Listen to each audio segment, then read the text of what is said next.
Hey everyone, it's Ryder from Skip. It's Tuesday, August 24th. Breaking news that the House passed the $3.5 trillion budget blueprint. This is a huge funding bill. It is not completely finalized yet, but if this does get signed into law, it will be the biggest change to social welfare in 6 decades since the 1960s. It's a huge deal. I'll talk about what's happened today in the House, what's left in the Senate, and what's in it for you. There was a lot in here for education, childcare, Medicare, and so much more. And I talked about this a few weeks ago, but there are pieces in here for everyone in the country, period. If this gets signed into law, it will affect everyone in the country for years to come. Thanks so much for tuning in. I'll keep today's video short. Be sure to hit subscribe if you want to support our channel. It really means so much to us. If you hit subscribe today, you can say that you were a subscriber before we reached 100,000, so you'll always be part of that club. And do us a huge favor, give this video a thumbs up so more people see it, see how important this is. Okay, this vote literally just happened, and we put up a poll an hour ago to ask about this. If you were in Congress,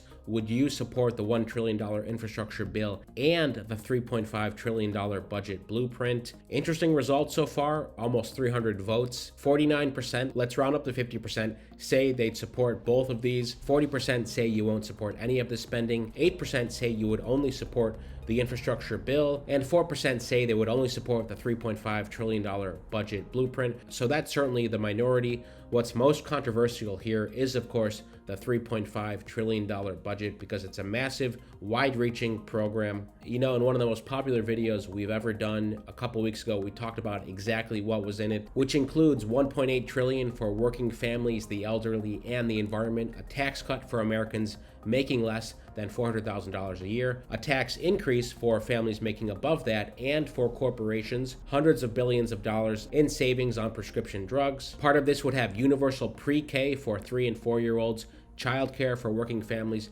tuition-free community college, increasing the Pell Grant amount, and school infrastructure. There'd be money for down payment assistance, rental assistance, and other homeowner initiatives. There'd be money for investments in green energy, electric energy, energy-efficient buildings, green materials, and research, and expanding Medicare to not only an earlier age, but also to include dental, vision, and other hearing benefits. So a lot in here that will affect government programs across the country at all levels. And what happened today, the House passes $3.5 trillion budget blueprint and sets a deadline for the infrastructure bill. So as we know, Speaker Pelosi wanted to bring both of these to a vote at the same time. So versions of them already passed the Senate and came to the House. Speaker Pelosi said, okay, we're not going to allow a vote on infrastructure until we vote on the budget blueprint. This is the budget reconciliation. It was close today because there was a standoff between a group of centrist Democrats and their leaders over the party's legislative agenda. Like I said,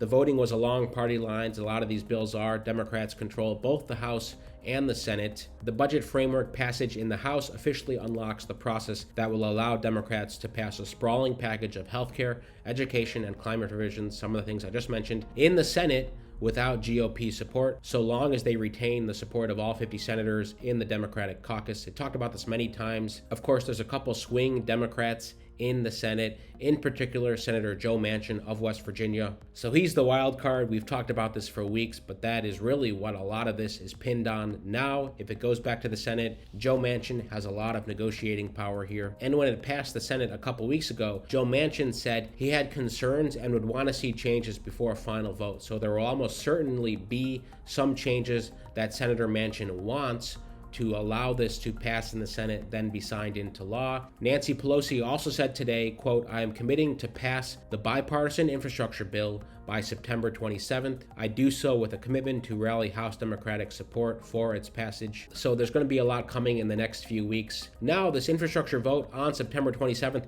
is somewhat good news for you small business owners, everyone who's awaiting EIDL grant funding. As we know, some of the SBA funding is being taken away in the infrastructure bill, in particular funding for the targeted EIDL grants. There's around $25 billion left in that pot of money. Basically, there aren't enough businesses who qualify based on where their businesses are located. Those are $10,000 grants and $5,000 supplemental grants. Only 300,000 businesses have been approved for those. So $25 billion is just sitting there as part of the infrastructure outline. Most of that will be taken away from the SBA and put to the infrastructure bill. It's upsetting a lot of you for the right reasons. You've been expecting these grants. You need support for your business. But if you live in an area where you may qualify for those $10,000 or $5,000 grants, it's still not too late to apply. COVID19relief.sba.gov, because every week the SBA is continuing to approve more and more grants. So keep that in mind and tell a friend. If you had any non-W2 income in 2019, you may be eligible. Of course, you can always check on our app if you live in a low-income community. And we have a brand new funding tracker that's being released tomorrow. Links for the app in the description as always, or search HelloSkip in the App Store and Google Play. In other news, we are continuing to follow a lot of economic news because it will affect consumers and businesses. You know, this is what the latest infection chart looks like. The 7-day case average in the US is 150,000. For comparison, that's where we were in January, coming down from the early January peak. So it's not a good sign. And outbreaks around the world are affecting the supply chain, manufacturing, and goods coming to the US. Here's a report from the Wall Street Journal. The outbreaks in Vietnam and elsewhere add to a long list of challenges, including outbreaks at ports, freight container shortages, and rising raw material prices. They're affecting everyone in the US, Europe, and other countries that companies face in delivering goods at low cost and on time ahead of the holiday season. Again, we're still in August, but this may have a ripple effect as we get into the fall and holiday season. It goes on to say the Delta variant has slipped through Vietnam's defenses. To end today's video, stocks rise with S&P 500 and NASDAQ hitting records today. Tech-heavy NASDAQ closes above 15,000 for the first time. Are you tracking stocks, and do you want more stock and investment videos? Let me know in the comments, because we do cover this from time to time. If you want more of this, and if you're investing yourself, let us know in the comments. We'll be running a poll in a few days about that. And if you're wondering if this news sounds familiar about the stock market reaching a record, it notched its 50th record close of 2021.